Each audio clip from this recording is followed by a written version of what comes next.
Now we will discuss the factors on which the rate of reaction depends. In the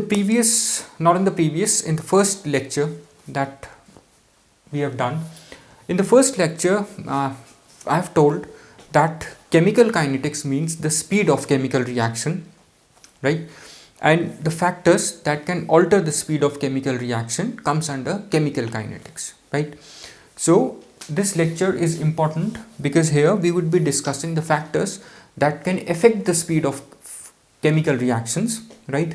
Here we will discuss those factors briefly because in some of the factors I've made complete different lectures, right? There is one complete lecture on one factors like temperature, catalyst, right? Because those are important. So before we start and go ahead with this with the factors, let me just discuss one thing, that there is something called as collision theory that we will do in a different video lecture in detail. But just to introduce you with the collision theory, as per collision theory, the reaction takes place between the reactant molecules only when the reactant molecules will come close to one another and undergo an effective collision or undergo a collision, right? I'll repeat, when reactant molecules come close to one another to undergo a collision or undergo a collision, when they come close to one another, then only reactants undergo chemical reaction to form products, right? So if these two are reactant molecules A and B, when these come close to one another, right, to undergo a collision, right, then only it will form, these reactants will form products, right? Or we say forming products, or we say it as it will undergo a chemical reaction, right? For a chemical reaction, a collision has to takes place between reactant molecules, right? So we say collision theory, right? As per collision theory, the first thing is reaction occurs between reactant molecules due to collision, right? So any factor that increases the number of collision or the collision frequency will increase the rate of reaction, right? And second thing is, these reactant molecules A and B that react to form product AB, this is the reaction, AB will react to form A plus B to form AB. Second point is that these molecules, right, reactant molecules that are undergoing a collision, right, these molecules should possess a minimum energy, right, which is called as a threshold energy. Only those molecules will undergo chemical reaction that possess energy equal to threshold energy, right? So reactant molecules should possess threshold energy,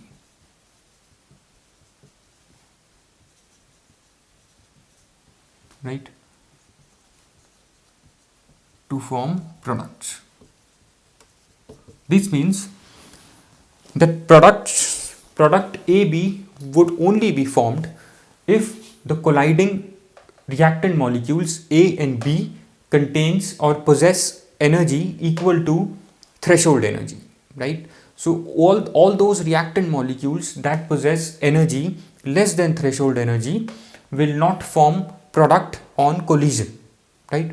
So those collisions that form product are known as effective collisions. We use the term effective collisions for those collisions. Effective collision occurs when reactants possess energy equal to threshold energy, right? So from here 2 points are clear. If we somehow increase the number of collisions, it will affect the rate of reaction, or it will increase the rate of reaction if number of collisions are increased.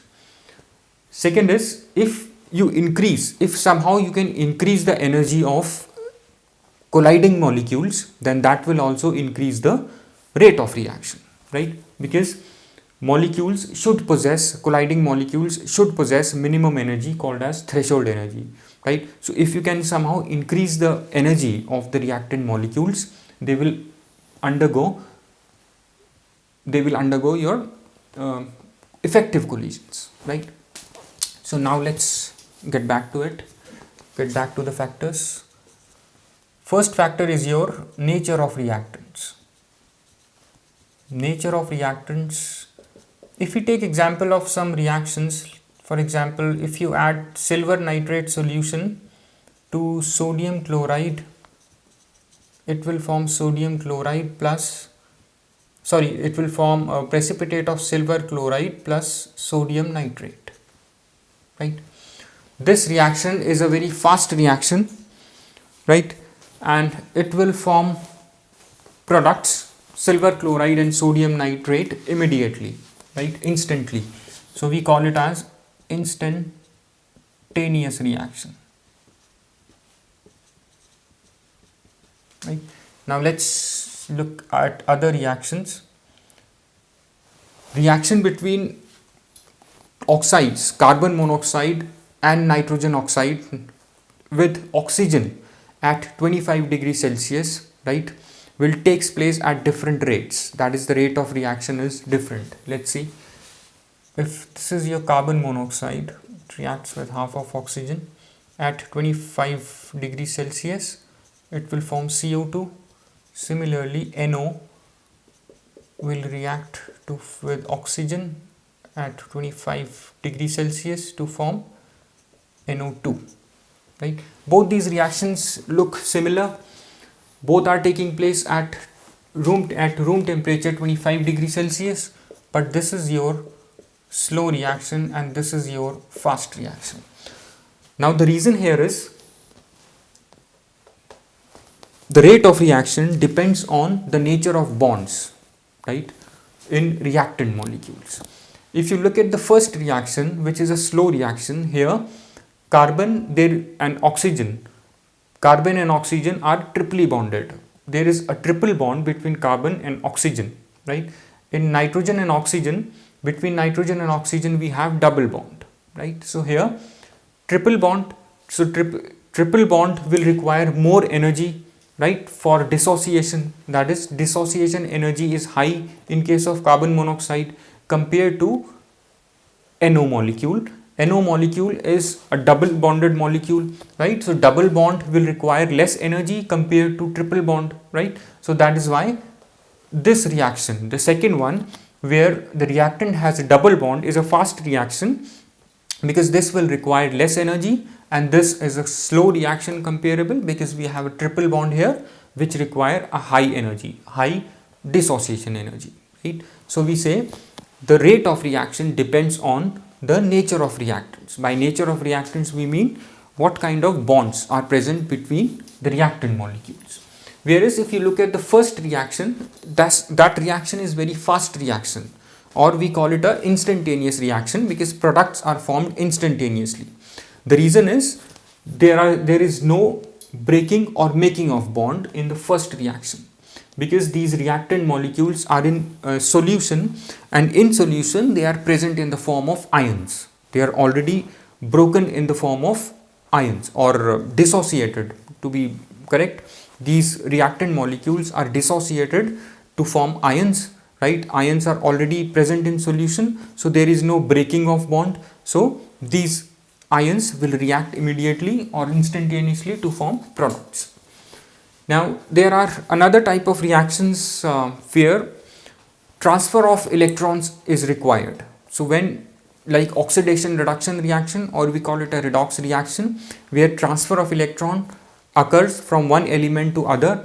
So these kind of reactions are also compared compared to other reaction, or to compared to some other reactions, are slow reactions, because transfer of electrons also require energy, right? So these reactions are also slow reactions, right? So here, in all, the nature of reactants is the nature of bonds, right? What kind of bonds are present, or what kind of reaction is taking place. If there is transfer of electrons, then that also requires energy, so it would be a slow reaction. Our second factor is your concentration of reactants, right? More is the concentration of reactants, more is the rate of reaction, right? If we have high concentration of reactants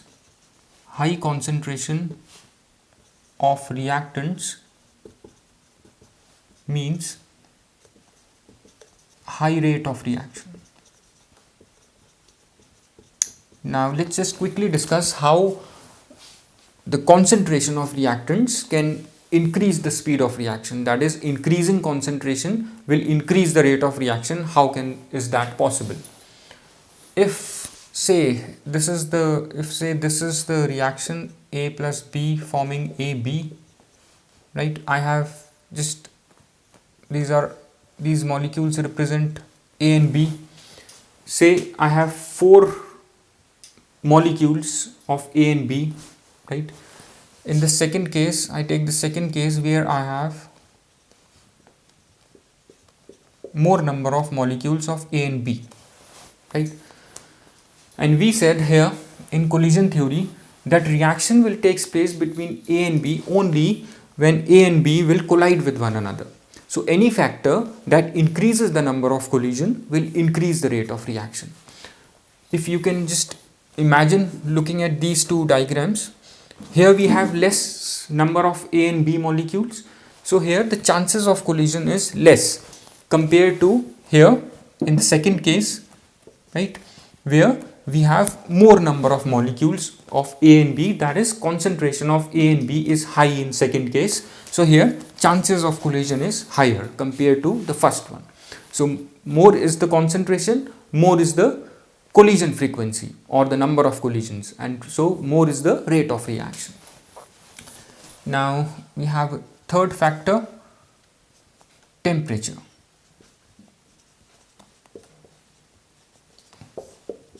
If we talk about temperature, here we said that only those reactant molecules will form products, that those reactant molecules that carry energy equal to threshold energy will form products.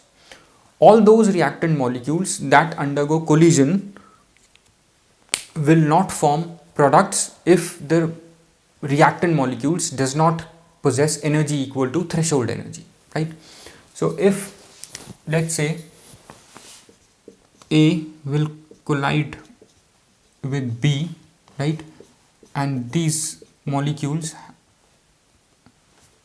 and these two reactant molecules does not possess threshold energy,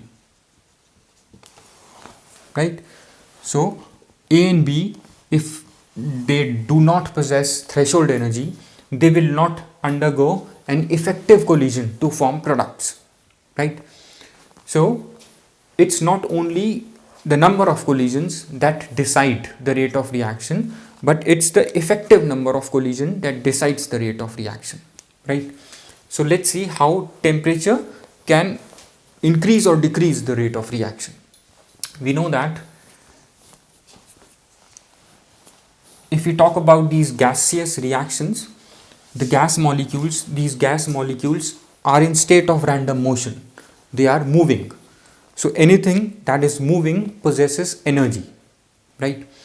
So in this case, say if there are 10 collisions, right, and out of those 10 collisions, only 4 collisions are your effective collisions. That is, only in those 4 collisions, those reactant molecules carry energy equal to your threshold energy, right? And rest of the 6 collisions went unfruitful, right? They are not fruitful, or they do not form products, because those reactant molecules do not carry energy equal to threshold energy, right? And energy, when we talk about energy of these reactant molecules, it's due to their motion, and the energy due to motion is your kinetic energy, right? And kinetic energy, we know, is directly proportional to your temperature, right? So increasing temperature will increase the kinetic energy, right? So when kinetic energy is increased, there are more chances of effective collisions, right? So increasing temperature will increase kinetic energy of reactants, right? Which will, due to increased kinetic energy of molecules, more reactants will possess threshold energy, or energy equal to threshold energy. So when more molecules or more reactants will possess energy equal to threshold energy, then more reactant molecules will undergo effective collisions to form products. So more threshold energy, more reactants with threshold energy means more effective collisions, right? More effective collisions means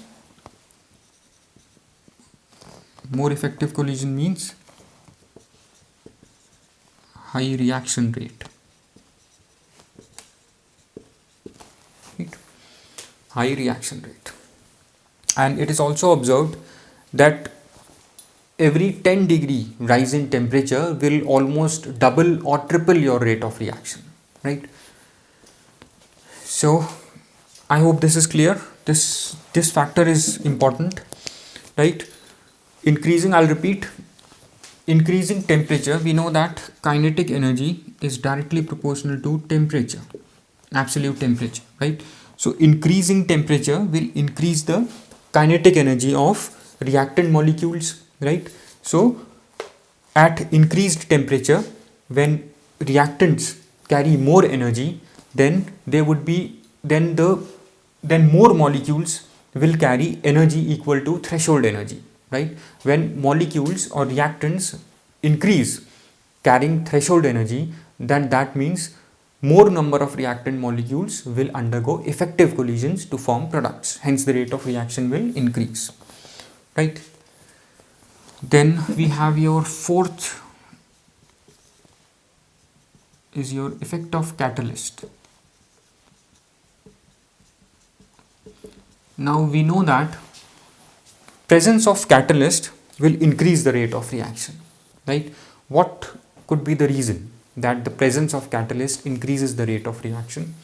We would be doing different lectures. We have complete different lectures on effect of catalyst and effect of temperature on rate of reaction. We are just briefly discussing these factors here. So effect of catalyst is, we know that the presence of catalyst increases the rate of reaction. So what catalyst does is it provides a surface for the reactant molecules to come close, right? We know that. Let's take an example. Let's take the example of hydrogen, industrial production of hydrogen, right? Where we have catalyst, right? That increases the rate of reaction. So what basically catalyst does is, catalyst, if this is the catalyst, let's say this is your iron catalyst, finely divided iron, what it will do is it will bring on this catalyst, this A and B will react, right? These reactant molecules will form temporary bonds with catalyst, right, to form a high energy complex, right, or an activated complex we call it. So that activated complex is unstable, so it will immediately break, right, to form products, right. So just remember two things, that catalyst will provide a surface where reactant molecules will come close to one another, that is their concentration will increase, and we know that increasing concentration will increase the rate of reaction, right. And the second thing is that reactant molecules will form temporary bonds with catalyst, right, and when they form temporary bonds with the catalyst, it forms a activated complex which has a high energy, which will immediately dissociate to form products, right. So it provides surface which increases concentration of reactants, right. Second thing is reactants form temporary bonds with catalyst, right, to form activated complex, right, which dissociate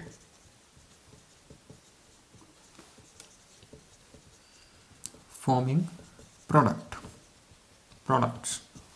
For example, if A and B are reactants, this is C, what it will do is, this is an activated complex, right, A and B form bond with your C catalyst. This is an activated complex that carries high energy, so this will immediately dissociate to form product and catalyst is freed. You have the same amount of catalyst at the end of the reaction, because we know that catalyst does not the quantity of catalyst will remain same at the end of the reaction, right. It just helps to increase the speed of reaction, right, and it remains, the quantity of catalyst will remain same at the end of reaction. It is fully recovered at the end of reaction, right. So this is how it increases the speed of reaction. And one more thing, we say that catalyst provides an alternate path, right, for the chemical reaction to occur, because we said that in collision theory that reactant molecules should possess minimum energy, right, for the reaction to take place, for an effective collision, right. Let's suppose this is the, if we draw this is energy, the graph between energy E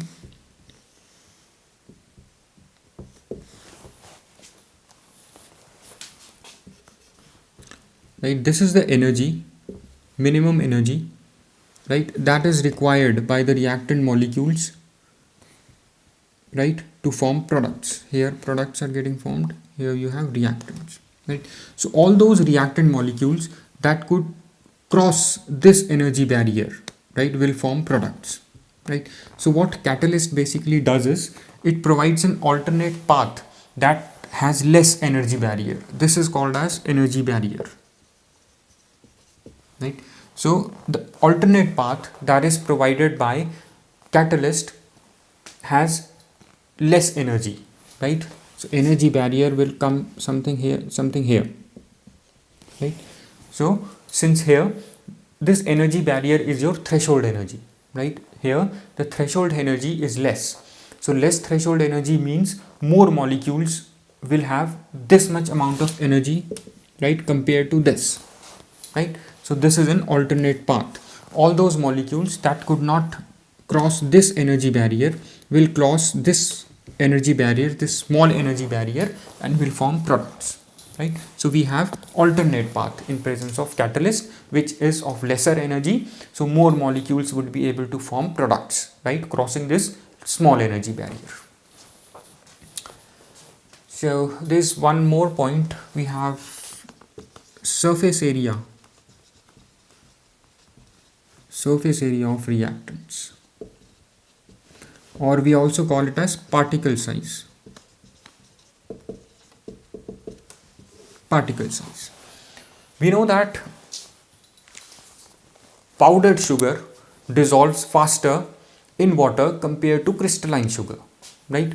Or we say that powdered charcoal burns explosively, right, compared to solid lump of charcoal, right? What could be the reason behind that? A powdered form is always reacting fast compared to the solid crystalline form, right?